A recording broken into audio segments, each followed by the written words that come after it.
to a brand new video of yours truly, Benji the Beagle. So it is May, as they say, it's gotta be May, you know? But yes, it is now May. We've hit the month of May. But yes, in today's video, we're gonna be talking about. But yes, in today's video, I'm gonna be talking about what exactly is a furry in my own style. This will be good for those who are just finding the fandom, for those who have not found the fandom and are just trying to find it and trying to figure out what it's all about. Or for those who have just been in the fandom a while and want to relearn everything. I'm always down to join this as well. I love teaching the fandom what it's all about, what it can be all about, and what it's always all about. Yes, yes, yes, yes. So yes, today I'm going to be talking about 5 things that explain what a furry is. Let's get into it. Yes. In at number 5. Number 5 now is fursuits. So you probably ask yourself, isn't fursuiting like not a big, like not the all about the fandom? And yes, you are right. It is definitely not. You definitely don't have to be the fursuiter to be in the fandom. You don't. In fact, if you want to go to FurryCon, you can do it any way you want. But there are also fursuiters in the fandom. I only mention this because fursuits are a part of the fandom. The furry fandom has fursuit makers. It has fursuits. Fursuits are a part of the fandom. But I want to bring it up that fursuits, once again, and I mentioned this like a lot of my videos, I think, fursuits are not everything to be a furry. If you want to be a furry and go to a furry convention, you don't need a fursuit. It's just one part of the fandom. But yes. In at number 4 now, number 4 is furry conventions. Yes, furry conventions are a big thing of the furry fandom, or furry in general, I should say. Furry conventions are held by a lot of furries and a lot of furries in general, I guess. So one thing I usually explain actually to non-furs who are actually confused or trying to figure out what a furry is, I basically explain to them it's like Comic-Con, but the Lion King. Basically explain it like that, and majority of the time, any non-fur I've explained that to have pretty much got it, because the majority of them, they know what Comic-Con is, and Lion King is such a popular movie, they usually understand. Sometimes they don't, but that's just one thing that's always helped me explaining what a furry is to non-furries. Yes. In at number 3 now, number 3 is furry art. Furry art is actually a big thing in the fandom, a big thing about being a furry. Again, I'm not an artist. I'm just explaining these that are part of being a furry, or what a furry is, or could be.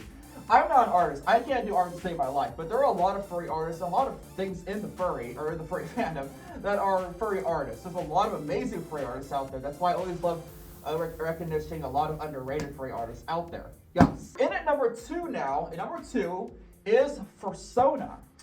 So yes, if you're joining the furry fandom, usually majority of furries that join the furry fandom make some kind of persona or another. Now I'll be honest, I will be 100% honest with you, when I first found the fandom, I had no idea what a persona was. I didn't even know what that was or what it was. So you're probably a little confused if you are just finding it. Best way to explain a persona is your character. Your character, like, let's say, I'm an orange dog, I'm a beagle. That's the one I chose, but you can always choose your own persona. Someone might choose a red Dalmatian. You never know. Your imagination is your gift and key to the guide of being a furry. It really is.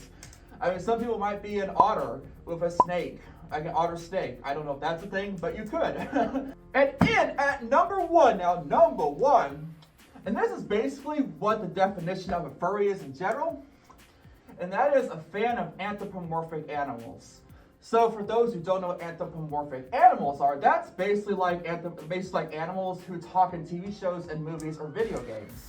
That could be like Spyro in a video game. That could be like Simba in The Lion King. That could be, I can't think of a TV show off the top of my head, but like, like those. But yes, anything that walks or talks and breathes like humans and like TV shows or cartoons or something like that is considered anthropomorphic animals. And we as furries become fans of those, or like basically like people who become fans of Spider-Man. Again, I'm going with the Comic-Con thing, but because those people are fans of Spider-Man and enjoy what he does in the superhero movies, we become fans of those in the furry movies, or I should say Lion King movies, or like some of those movies. But yes, that's basically what a fan of anthropomorphic animals are. But yes. But I hope you all enjoyed this. I hope this explains more of what a furry is and what furries do in the furry fandom. If I did miss anything, please leave a comment down below. I always love hearing your thoughts and hearing all about it. But yes, if you guys did enjoy, leave a like, subscribe, and turn on notifications. But as always, and And as always, I've been Joe, a good farewell. I mean, I haven't seen it, but you could be a refrigerator steak. I mean, like, you never know. I mean, you could be a toaster badger.